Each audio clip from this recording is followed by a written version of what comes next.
Денеска завршува важењето на уредбата со законска сила со која од април се запре извршувањето од сметките на граѓаните и фирмите до 30 јуни.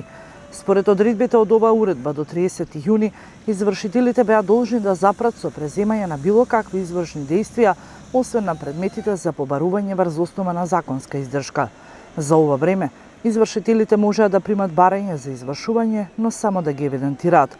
До сега можеа да ги изготват и налозите за извршување врз надвижност и електронска дозвола до јавната книга заради прибележување на налогот и изготвување на налог за забрана за располагање и оптоварување на хартија од вредност и електронска достава до депозитот за хартија од вредност.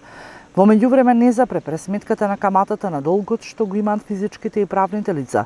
Досега граѓаните и компаниите кои имаа задршки на плати или од сметки по основ на кое било извршено решение за истото до 30 јуни не требаше да плаќаат. Односно, банката не смееше да им ги задржува ратите во висина од која било договорена. Извршителите во изминатиот период не смееа да прават нови извршни дејствија, освен во некои случаи кои јасно стојат во владината уредба. Старите решенија по основ на кои се задржува од сметките беа стопирани до 30 јуни. Должниците кои немале задршки од плата, а кои имаат самоволно уплатување по дел од долгот на месечно ниво, во меѓувреме имаат право да престанат со тоа. Извршителите за овој период тврдеа дека приходите ќе им бидат намалени за над 90% и велат дека ова ќе се одрази и на нивната работа.